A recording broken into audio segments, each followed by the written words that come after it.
Entonces, seguimos con nuestro Romanos capítulo 12. Entramos dentro del campo de la tercera parte de la carta a los Romanos. Romanos capítulo 12, versículos 1 y 2. Vamos a analizar estos dos versículos. Así que, hermanos, os ruego por la misericordia de Dios que presentéis vuestro cuerpo en sacrificio vivo, santo, agradable a Dios, que es vuestro culto racional. No os conforméis a este siglo, sino transformaos por medio de la renovación de vuestro entendimiento, para que comprendáis cuál sea la buena voluntad de Dios, agradable y perfecta. Tremendo. Entonces entramos dentro del la tercera parte de la carta a los Romanos. Ok. Para refrescar nuestra mente, podemos, mejor dicho, podemos analizar un poquito o repasar un poco los 3 puntos, las 3 divisiones. Del capítulo 1 al capítulo 8 son doctrinales. Del capítulo 9 al capítulo 11 son dispensacionales. Del capítulo 12 al capítulo 16 son de orden práctico. ¿Qué nos enseña estos capítulos, del capítulo 12 al capítulo 16? Nos enseña los fundamentos de la vida cristiana, los fundamentos de la vida cristiana. En este pasaje que hemos leído del capítulo 12, Pablo empieza con una palabra diciendo os ruego, dando a entender que apela a la conciencia de la persona, apela a la voluntad de la persona. Y de hecho que por este motivo el capítulo 12 es muy importante porque nosotros podamos tener en cuenta, porque si hemos venido acá es para hacer culto racional. Si hemos venido acá es para que nosotros podamos decir, bueno, yo ahora lo estoy haciendo por obediencia. Y quizás a lo mejor no lo sintamos, pero vamos a estar analizando estos puntos para que puedas entender que no tiene nada que ver la emoción, que no tiene nada que ver las obras, pero sí tiene que ver la presencia de Dios en nuestra vida. Y la presencia de Dios muchas veces no se siente a través de las emociones. La presencia de Dios a través de la voluntad tampoco se siente. Pero cuando nosotros empezamos a ser obedientes a la palabra de Dios, empezamos a experimentar. No lo sentimos, pero está haciendo la obra. No lo sentimos, pero empezamos a ser edificados espiritualmente. De hecho que esto es importante, porque no importa si vos de repente te manifestás o querés saltar o querés llorar o querés revolcarte en el piso, lo importante es que vos puedas recibir de parte del Señor. Esto es lo importante. Ahí empezamos a tener frutos. ¿No es cierto? No cuando nosotros sentimos, porque muchas personas sienten acá, sienten allá, pero resulta ser de que sus vidas, bien gracias, no cambian, no tienen fruto, y obviamente esto no sirve para nada. ¿Para qué vamos a sentir algo que después no va a dar fruto en nuestra vida? No tiene sentido, no tiene ningún sentido. Entonces Pablo, ¿no es cierto?, habla en el capítulo 12 dando a entender que por sobre todas las cosas nuestro culto tiene que ser racional. ¿Ok? Entonces, Dios nos llama a hacer una elección en cuanto a lo que es la vida que tenemos en Él. ¿Cómo queremos vivir con Dios? Esto no va acorde a lo que realmente quiero yo, sino acorde a la palabra de Dios. ¿Me está entendiendo? Porque no es acá entender que de repente, bueno, yo quiero adorar a Dios de esta manera, yo quiero adorar a Dios de esta manera, yo quiero orar de esta manera, o yo quiero orar a las 3 de la tarde, o yo quiero orar a través, ¿no es cierto?, en dirección a Jerusalén. Acá no se trata de eso. No se trata de eso. No se trata de las fórmulas, sino se trata, ¿no es cierto?, de hacer un culto racional. Un culto racional es entender lo que yo estoy haciendo. Cuando venimos acá, los obreros vienen acá, ¿qué es lo que hacen? Se arrodillan y oran. ¿Para qué? ¿Se preguntaron eso? Algunos lo saben, otros no. Es para dejar las cargas. Es para que usted pueda empezar a trabajar libremente. Es para eso. Para eso nosotros nos llegamos y decimos, bueno, Señor, úsame, pero primero voy a dejar las cargas. ¿Me está entendiendo? Entonces esto se llama culto racional. Culto racional es, bueno, estoy alabando al Señor, pero no estoy entendiendo la letra, pero me gusta. Cuando en realidad tendrías que entenderlas. Y cuando estás orando al Señor, parece como que estás rezando, no estás orando al Señor.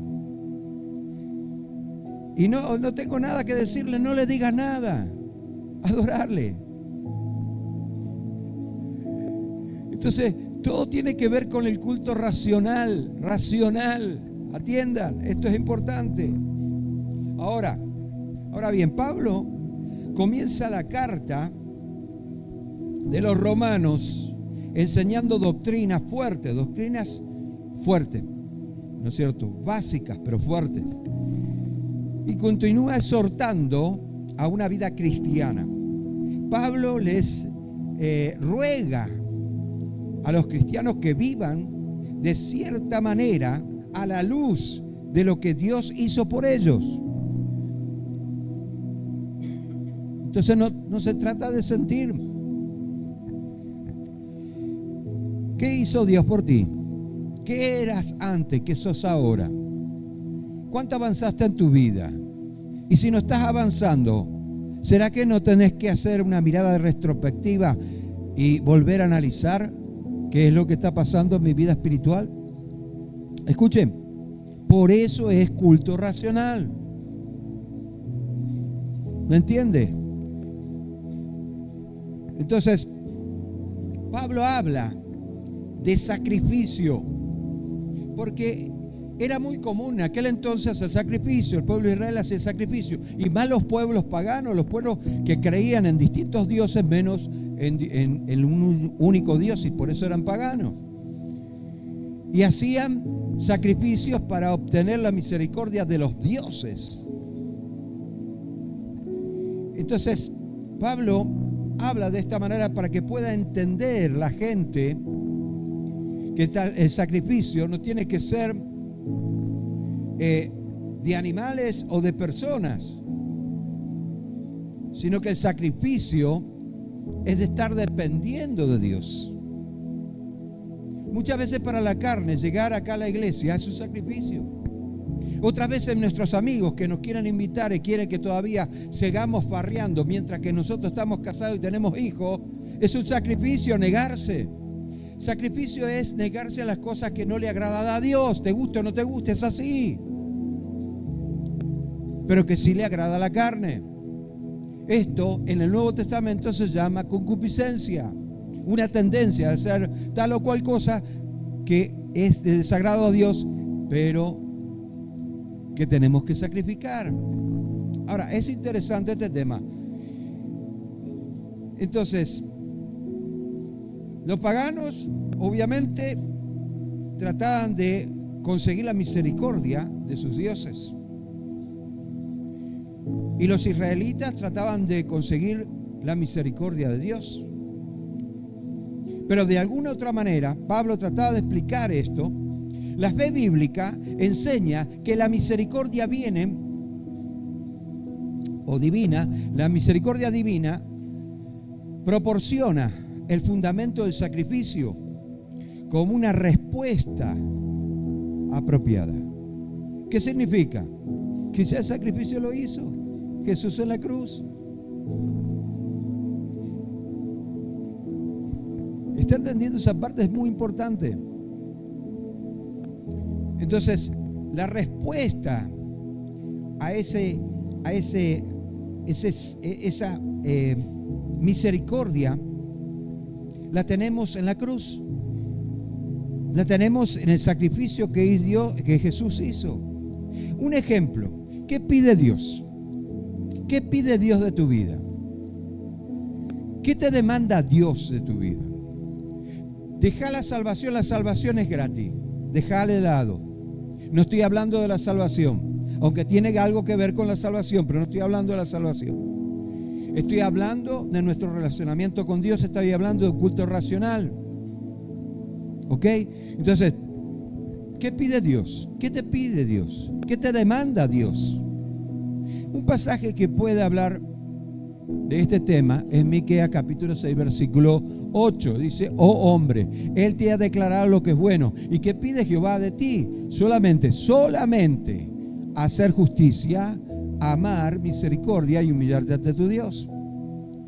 Si en el Antiguo Testamento ya estaban proclamando la misericordia de Dios y la demanda que Él tenía a través de un relacionamiento, de una intimidad con Él, mucho más en el Nuevo. Escuche, esto es tremendo, porque eso es lo que pretende Dios. Y es por eso que mandó a su Hijo, es por eso que, ¿no es cierto?, Dios se hizo carne, y es por eso que pagó un precio en la cruz del Calvario, para que nosotros podamos comprender lo que demanda Dios. Yo sé que la salvación es gratis, que no la merecemos, que si no fuera por la misericordia de Dios, el mundo ya sería como Marte, árido y sin vida. Pero porque tiene misericordia de Dios, nosotros todavía seguimos en pie. Ese punto es muy importante, poder entender. ¿Y qué pide Dios a cambio? Esa era la pregunta. El sacrificio que Jesús exige, escuche, atiéndalo, y si lo puede anotar, anótelo, es que le representemos a Él en nuestra vida. Que le representemos a Él en nuestra vida. ¿Somos cristianos o no? Cualquiera fuera, no me importa si es católico, apostólico, romántico o lo que sea. Mariano, que venga lo que venga, no interesa. Acá no se trata de denominación. Pero sos cristiano, sos un seguidor de Cristo. Y si sos un seguidor de Cristo, ¿qué demanda el Señor? ¿Qué demanda el Señor? Que le representemos a Él. ¿Ok? Entonces, ¿qué dice la Biblia? Dice, Mateo capítulo 9, versículo 13: id pues y aprended lo que significa misericordia y no sacrificio, porque no he venido a llamar a justos, sino a pecadores al arrepentimiento. Escúcheme. Le está hablando a los judíos, le está hablando a los fariseos, le está hablando a aquellos que creían que el sacrificio era imprescindible para que se puedan justificar delante de Dios. Pero cuando vino el Señor Jesús, dijo: no, escuchen bien lo que les voy a decir. Yo quiero que hagan esto. Id pues y aprended qué significa misericordia. Apropiarse de la miseria de los demás. Entonces, yo no me puedo creer que soy mejor que otro, porque no soy perfecto. Y si yo tengo que aprender qué es misericordia, la única manera de aprender qué es misericordia no es solamente ponerla en práctica, esto sería como algo secundario, sino es ver la obra del Señor a través de Cristo. Eso es misericordia, porque misericordia quiere un sacrificio. Él no vino a llamar a los que se creen perfectos.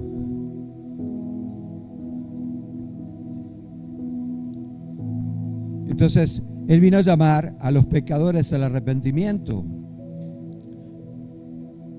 Entonces no puede, bajo ningún punto de vista, por más que sea sacerdote, por más que sea un pastor, por más que sea lo que sea, creerse que es mejor de él que los demás. Es tan pecador como otra persona, pero lo que cambia es lo siguiente, que no practica el pecado.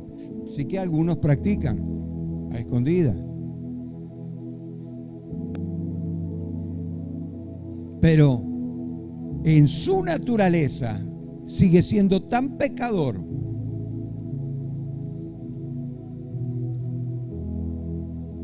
Entonces entienda, Él no vino a llamar a los justos al arrepentimiento. Acá la palabra justo se traduce fariseo, porque fariseo significa justo o los justos. No vine a llamar a los justos, sino a los pecadores al arrepentimiento. O sea, a todo el mundo. Sin descartar a nadie, a todo el mundo. Pero si todo el mundo no quiere llegar a los pies del Señor, ya es problema del mundo, no es problema del Señor. Él quiere salvar a todo el mundo, pero no todos quieren arrepentirse. No todos quieren sacar las convicciones que tiene para cambiarlas por las convicciones bíblicas. Entonces, ¿qué debo hacer? Debo tener un culto racional. Debo entender lo que estoy haciendo. Debo comprender lo que estoy haciendo. Entonces, podemos interpretar lo que Pablo enseñó en el versículo 1 del capítulo 12 de Romanos. Que presentéis vuestro cuerpo en sacrificio vivo, santo, agradable a Dios, que es vuestro culto racional. El sacrificio es ponerse a disposición de Dios.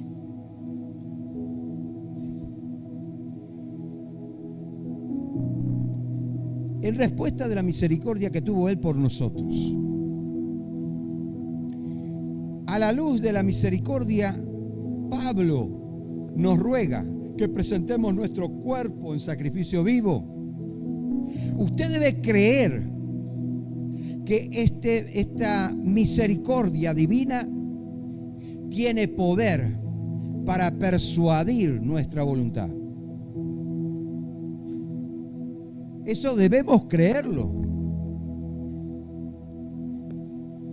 Tu vida empieza a cambiar desde el momento que nosotros somos conscientes de lo que estamos haciendo, y no es una fórmula mágica de cambiar el cerebro de una persona, no, o de lavarle el cerebro cuando estamos hablando. Sí, hay pastores que de repente quieren manipular a la gente y le lavan el cerebro. Sí, perfecto, yo entiendo eso, pero los que predican verdaderamente el evangelio, no es la intención, es confrontarlo con una realidad espiritual completamente diferente a la realidad que están viviendo.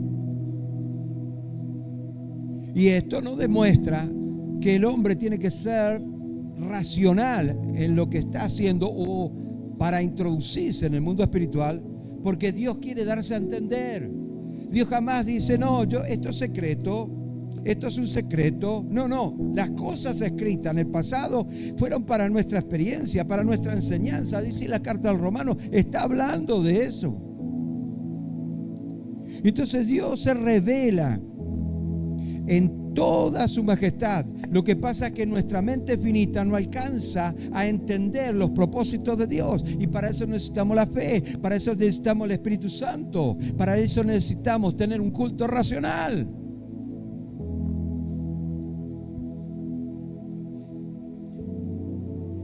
Muy bien. Ahora, presentéis vuestro cuerpo. Se conecta con la idea del sacrificio vivo. O sea, en otras palabras, cuando hablamos de sacrificio vivo, estamos hablando de sacerdocio. Sacrificio vivo, sacerdocio. ¿Ok? Sacrificio vivo también se traduce como consagración o consagración o seguir a lo sagrado. Hablando en términos espirituales. Nuestro cuerpo son traídos al altar de Dios voluntariamente. Dios no te va a presionar para que hagas una cosa que no quieres hacer. Pero sí te va a dar a entender para que vos puedas, ¿no es cierto?, decidir qué es lo que vas a hacer de tu vida. Por eso se llama culto racional. ¿Me entiende? Entonces el capítulo 12 de Romanos es tan profundo que podemos abarcar, qué sé yo, un montón de estudios con respecto a esto. ¿Y cuántas veces tengo que presentarme delante de Dios? Escuchen, el fuego del altar estaba encendido las 24 horas del día, ya sea en el tabernáculo de reunión, en el desierto, y ya sea en Jerusalén, en el templo de Jerusalén. Las 24 horas no se debería apagar, no se debería apagar, estaba prohibido, no puede apagarse. Entonces estaban continuamente colocándole leña, acomodándole, y ese era el trabajo del sacerdote. El sacerdote estaba todas las veces, ¿no es cierto?, acomodando. Entonces, a vos te toca de tal hora a tal hora, a vos te toca de tal hora a tal hora. Entonces, había 5 sacerdotes que se iban al altar y empezaban a darle fuego, eso, y no se tenía que apagar, y continuamente, y aunque lloviera, aunque truene, aunque lo que sea, ¿no es cierto?, el fuego tenía que estar encendido. Y por eso Pablo, en la carta a los tesalonicenses, la primera carta a los tesalonicenses, capítulo 5, versículo 19, dice: no apaguéis el fuego del Espíritu Santo, no apaguéis el fuego. Dando a entender, mismo Pablo, que conocía el Antiguo Testamento de memoria, dando a entender la labor del sacerdote. Aunque muchos dicen: no, pero el sacerdote es... Yo lo escuché de personas que se dicen ser teólogos. Eso en el Antiguo Testamento no es así. Sacerdote es construir un puente. El primer puente, por eso es el sumo sacerdote, es Jesucristo. Es el puente entre Dios y los hombres. Por eso se llama sacerdote. Sacerdote, la palabra latina sacerdote significa constructor de puentes. Ahora, nosotros somos, como seguidores de Cristo, también sacerdotes. ¿Por qué? Porque construimos un puente, ¿no es cierto?, entre los hombres y Dios. Y eso es nuestra vida, la representación de Cristo en nuestra vida. ¿Ok? Entonces, si es así como muchos dicen, ¿no es cierto?, obviamente entonces estaba hablando... Se había equivocado. Pedro, estoy hablando de Pablo, ahora estoy hablando de Pedro. Cuando dijo, dice, 1 de Pedro capítulo 2, versículos 9 y 10, dice así: mas vosotros sois linaje escogido, real sacerdocio, nación santa, pueblo adquirido por Dios, para anunciar las virtudes de aquel que os llamó de las tinieblas a la luz admirable. Vosotros que en otro tiempo no erais pueblo, pero ahora sois pueblo de Dios, que en otros tiempos no habéis alcanzado misericordia, pero ahora habéis alcanzado misericordia. Y nos involucra dentro del campo espiritual como sacerdotes. ¿Somos qué? Vosotros sois real, dice, linaje escogido. Primero, linaje escogido, que es a través de Abraham. Real sacerdocio, ¿no es cierto?, que es a través de Jesucristo. Nación santa, que es apartada para Dios. ¿Para qué?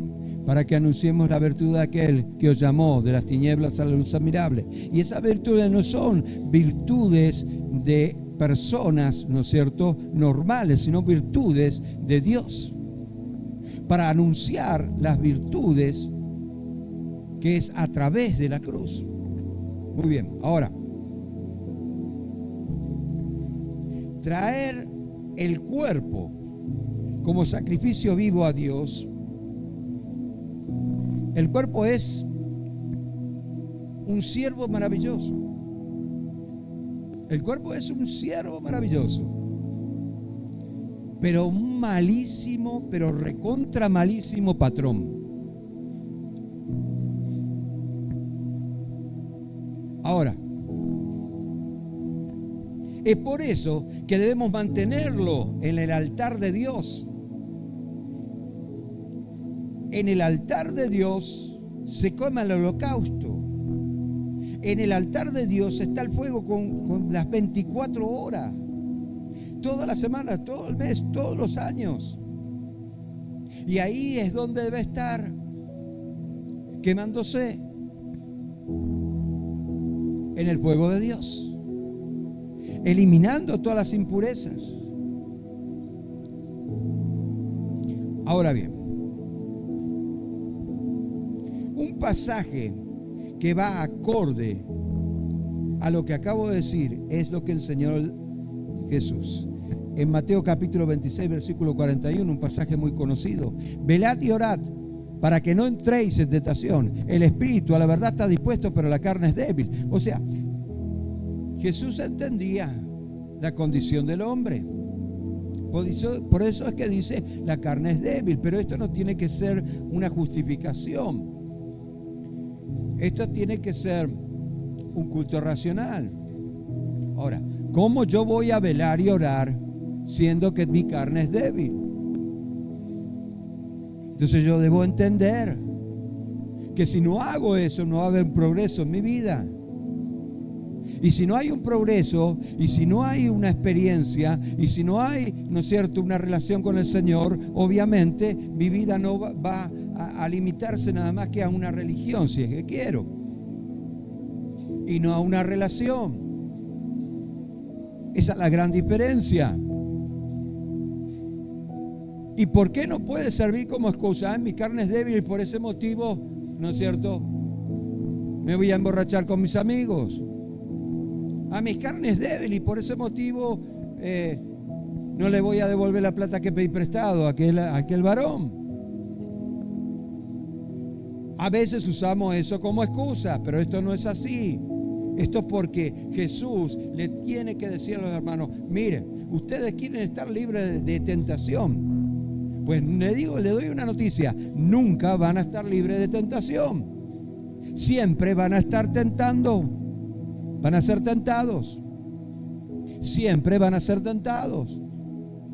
Pero hay una cosa: cuanto más se fortalezcan espiritualmente, más van a resistir la tentación. Y por ese motivo tiene que velar y orar.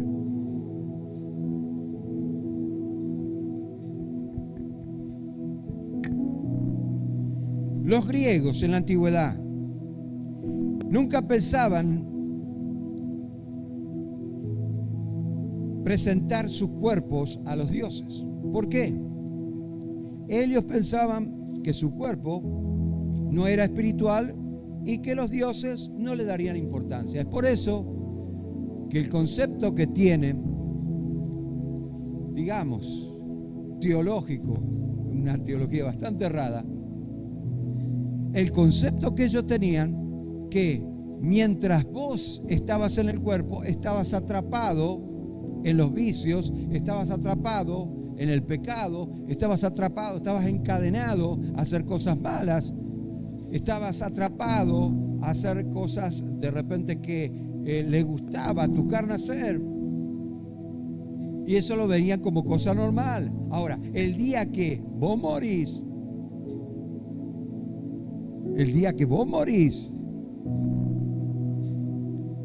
eras liberado del pecado. Eso es lo que decían los griegos. Y ese concepto trajo a otro concepto más. Y en la teología podemos ver el limbo, que era un periodo de tiempo en el cual la persona, conforme al pecado que haya hecho en la carne, tenía que pagar y después pasaba al cielo.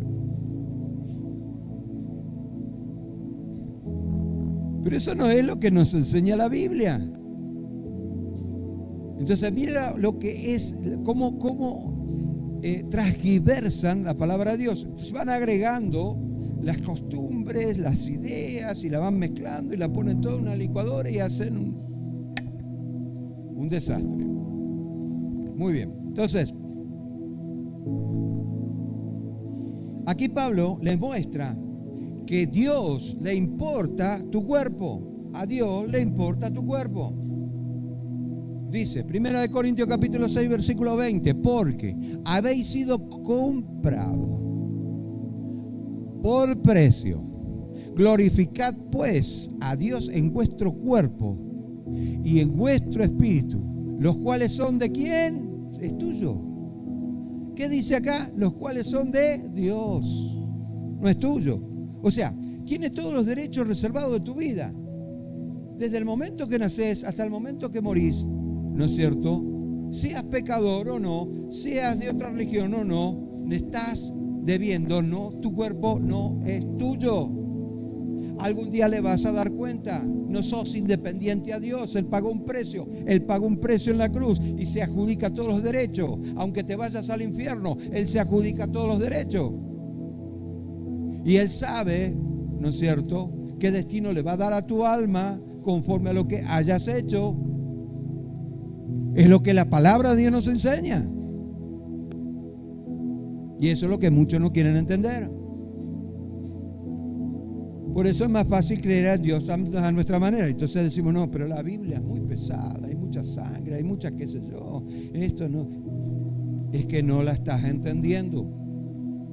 No estás comprendiendo. Y una de las cosas que yo trato de hacer con este tema de los estudios, ¿no es cierto?, es dar a entender lo que la palabra de Dios nos enseña, para que no tengamos ninguna duda de lo que estamos haciendo o que estamos realizando en el Señor. Entonces Dios tiene todos los derechos adjudicados a tu vida, te guste o no te guste. No puedes decir yo soy independiente a Dios.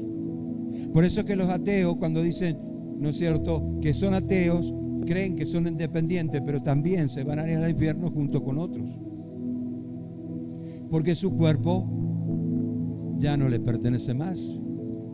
Le pertenece a aquel que dijo consumado es, porque pagó un precio. ¿Se da cuenta lo que es la obra de la cruz? Ay, qué difícil que es entender a Dios. No, no es difícil.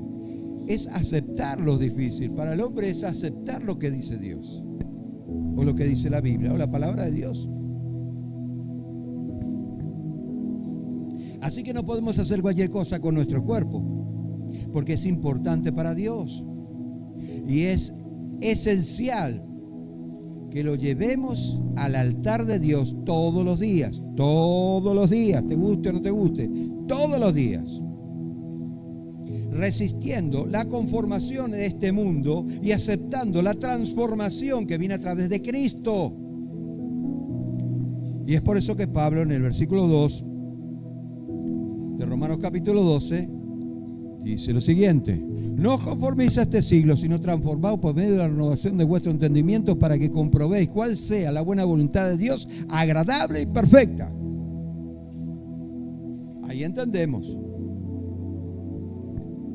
Nos advierte que el sistema de este mundo, la cultura popular y la manera de pensar está en rebelión contra Dios. ¿Me entiende? Por eso que Santiago, el medio hermano de Jesús, en el capítulo 4, versículo 4 de Santiago, dice: el que es amigo del mundo es enemigo de Dios.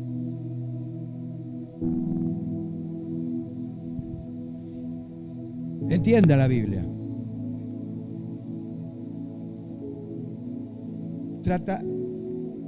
Tratará de conformarse al patrón de maldad, y al resistirle debe ser todos los días de nuestra vida. Y cuando dice no conforméis a este mundo, la palabra conformar significa amoldarse. Uno se amolda a un sistema y se acostumbra en ese sistema. Y de esta manera, como el ser humano es un ser de costumbre, va haciendo, ¿no es cierto?, las cosas que son la influencia de este mundo, que va contaminando. Nosotros tenemos que resistir a la conformación de este mundo.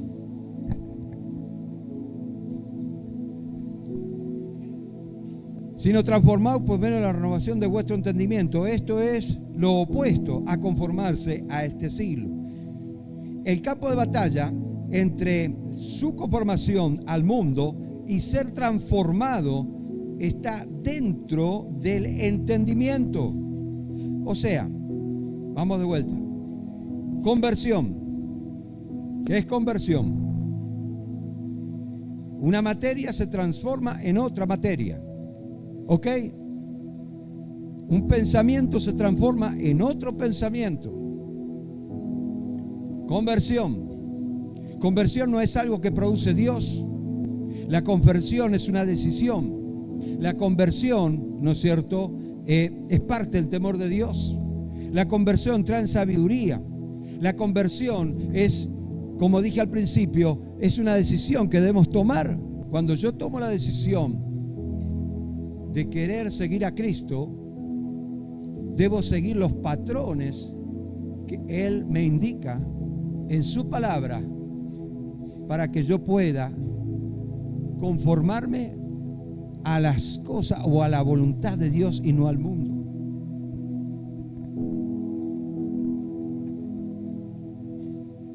Y ser transformados en nuestro entendimiento.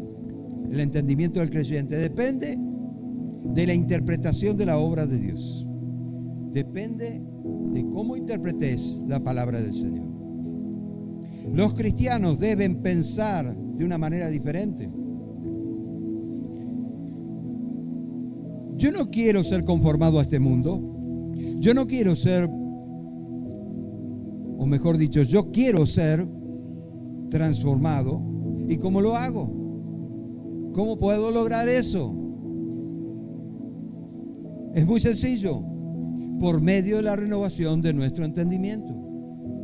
No hay otra manera. Entonces depende de mí, no depende de Dios. Entonces depende de cuánto yo quiero, ¿no es cierto?, cambiar. No puedo decir, si Dios no me cambia, yo no voy a cambiar, pues estás perdiendo tu tiempo porque nunca te va a cambiar. Si no das el puntapié inicial para que el Espíritu Santo obre en tu vida y te empiece a dar, ¿no es cierto?, sabiduría para leer la Biblia y para poder estudiarla y transformar aquellas cosas que te causan dolor o pereza para leer la palabra, Él la va a transformar para que puedas entenderla. El problema de muchos cristianos es que ellos viven basados en el sentimiento o solo le importa el hacer. Primer punto, la vida basada en el sentimiento. ¿Qué dice la vida basada en el sentimiento? Dice, ¿cómo me siento hoy? ¿Estoy con ánimo o no estoy con ánimo? No estoy con ánimo. Quiero seguir durmiendo un poquito más. ¿Para qué voy a orar mañana? Oro al Señor. ¿Cómo me siento en cuanto al trabajo? Sé que el trabajo va a ser como la iglesia. Y ahí van a estar los lustrabotas. Ahí van a estar aquellos que te quieran serruchar el piso. Acá y ahí van a estar los chismosos. Pero vos tenés que ser luz en medio de las tinieblas. No podés ser un poquito quemado. Es diferente. ¿Cómo me siento yo en mi trabajo? Y lo voy a cambiar porque no lo aguanto más. ¿Qué es lo que estás haciendo? ¿Cómo me siento cuando adoro al Señor? Y ahí está. Y abren las manos y lloran y claman y miran hacia el techo. No sé lo que están mirando, puede ser la madera o la telaraña, pero miran hacia el techo y están ahí. Y cuando llega el momento,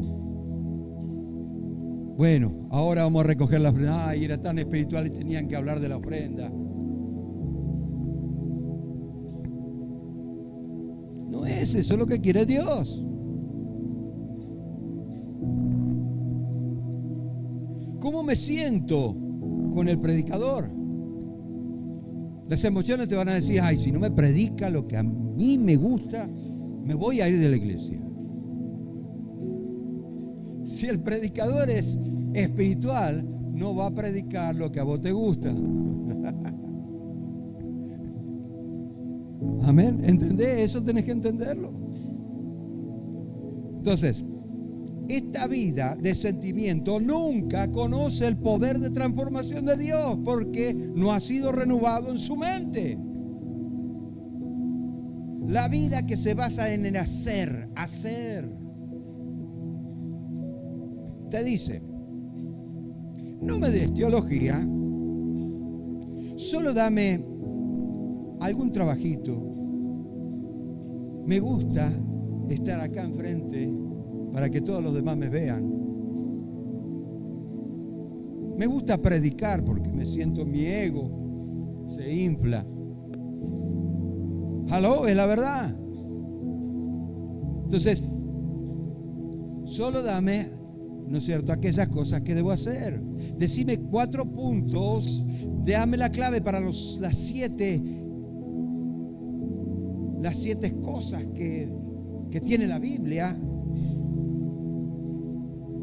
y buscan la receta y quieren acortar camino. ¿Para qué voy a leer toda la Biblia? Leo nada más que algunos versículos bíblicos del Antiguo, algunos del Nuevo, y ya está. Me memorizo algunos versículos bíblicos lindos, ¿no es cierto?, para impresionar a la gente. Le doy algunas interpretaciones, ¿no es cierto?, del hebreo, del griego, y está todo bien. Y estos son aquellas personas que no han sido renovadas. Y Dios no puede renovar, no puede transformar Dios con el poder de la renovación el entendimiento de esa persona. No lo va a hacer. Dios nunca está en contra de los principios de sentir y hacer. Jamás está en contra de eso. Él es un Dios de sentimientos. Y a mí no me venga con la teología de que Dios no tiene sentimientos, porque Dios tiene sentimientos, porque de tal manera Dios amó al mundo que ha mandado a su Hijo unigénito. ¿Más sentimiento que eso? Para que muera por nosotros. Vos no lo vas a hacer. Él es un Dios de sentimiento, es poderoso, en pasión, es apasionado y nos ordena, ¿no es cierto?, a ser hacedores. Sin embargo, los sentimientos y las acciones no son suficientes, son insuficientes para la vida cristiana. Las primeras preguntas de algunos que en su mente no han sido transformados son las siguientes: ¿cómo me siento? ¿Qué puedo hacer? Cuando en realidad una persona que tiende a querer transformarse en el espíritu de su mente dice: ¿qué hay de verdad aquí? ¿Qué dice la palabra de Dios? En realidad esta es una mente transformada. La Biblia dice, Pablo se cansó de hablar de este tema. Efesios capítulo 4, versículos 23 y 24: renovaos en el espíritu de vuestra mente y vestíos del nuevo creado según Dios en justicia, santidad y verdad. O sea, yo me tengo que vestir todos los días, no puedo dejarme el pantalón toda una semana. ¿O usted se dejaría la ropa toda una semana? ¿O todo un mes? Nadie se va a acercar al lado tuyo, por supuesto que no. ¿Sí o no? Yo me tengo que vestir todos los días. Entonces, renovaos en el espíritu de la mente, es lo que le da el espíritu de la mente, es lo que le da la vida al alma, es lo que maneja nuestros sentimientos, es aquella que maneja nuestra imaginación, es la que forma imagen en nuestra mente. Por eso se llama imaginación. ¿Me entiende? Entonces, tiene que ser renovados a través de la palabra. Y cuando nosotros empezamos a ser renovados, entendemos lo que estamos haciendo, hacemos un culto racional. Ahí es cuando hacemos un culto racional, no de otra manera. Transformaos. Esta es una palabra griega. Metamorfos, el cual describe la metamorfosis o conversión. ¿Dónde se produce la conversión? Ya aceptamos a Cristo en nuestro corazón, empezamos a ser nueva criatura, las cosas viejas pasaron, aquí son hechas nuevas. Dios te ve a través de Cristo como una persona santa, porque has sido preparado, has sido apartado para Dios a través de Cristo. Ya te pusiste en la fila de Cristo. Bueno, perfecto, hasta ahí vamos bien, pero la conversión, ¿cuándo viene? Si no renovás el espíritu de tu mente y seguís con esas estructuras viejas, te aseguro, te garantizo que tu vida va a ser igual. Entonces la conversión depende de nosotros. No hay fórmula mágica para eso. Ojalá lo hubiera, pero hubiera sido de balde que Jesús murió en la cruz. ¿Para qué? Si el Señor me va a dar la pildorita para que yo cambie. También Pablo utiliza la palabra transformación en 2 Corintios capítulo 3, versículo 18. Y acá tiene que ver con la estructura del alma. Escuche. Por tanto, nosotros, mirando a cara descubierta, como un espejo, o sea, está hablando de lo que somos. ¿Somos o no somos transparentes con Dios? Como un espejo. Nos miramos nuestros defectos o no, o miramos los defectos de los demás. Como un espejo. La gloria del Señor, somos transformados de gloria en gloria. O sea, hay un proceso continuo y constante que te va llevando a la madurez espiritual. De gloria en gloria, a la misma imagen como por el Espíritu del Señor. Y acá tiene la labor el Espíritu Santo a medida que vos le das espacio a tu mente, a tu entendimiento, en tu raciocinio, ¿no es cierto? El Señor va corrigiendo muchas cosas.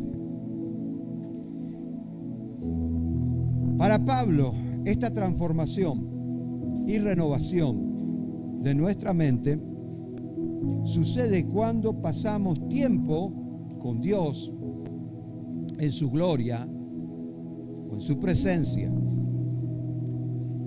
para que comprobemos cuál sea la buena voluntad de Dios agradable y perfecta. Si no hay un culto racional, nunca vas a comprender eso. A medida que somos transformados interiormente, la prueba se hace visible exteriormente. Otros pueden ver la buena voluntad de Dios agradable y perfecta por medio de tu vida, no por medio de lo que hables, sino por medio de tu vida.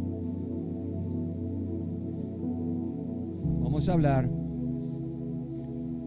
Para esto debemos dar dos pasos muy fundamentales, que son la base de toda la estructura, ¿no es cierto?, de hacer un culto racional. Paso número 1. Resistir la conformación, pensamientos y acciones de este mundo. No conforméis, dice la palabra.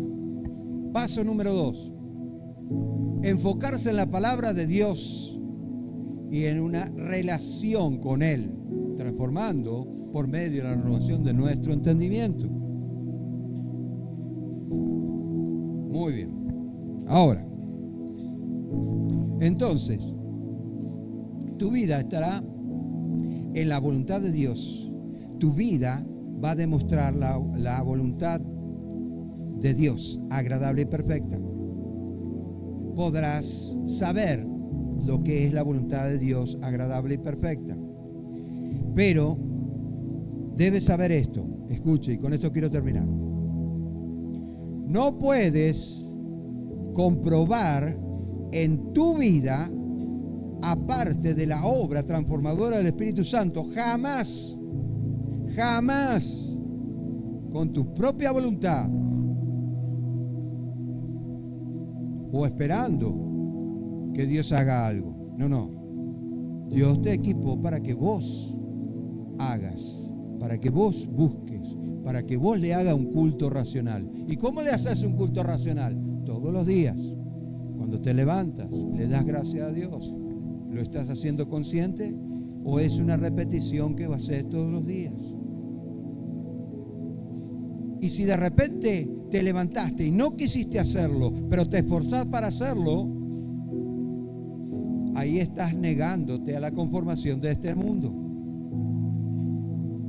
Y le das espacio al Espíritu Santo. Luego viene el descanso de Dios. Amén. Esto funciona así. El cristianismo funciona así. No es como te lo dicen, no es como te lo enseñan, sino como vos, ¿no es cierto?, estás aprendiendo a través de la palabra de Dios. Pues la religión no te va a enseñar esto.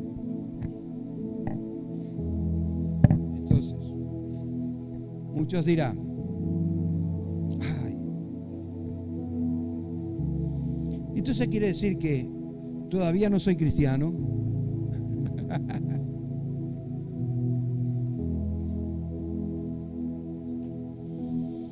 Ay, Dios, vos sabés cómo estás espiritualmente.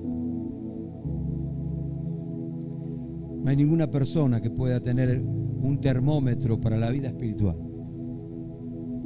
Solamente nosotros, amor, sabemos. Es por eso que necesitamos renovarnos todos los días. ¿Me entiende?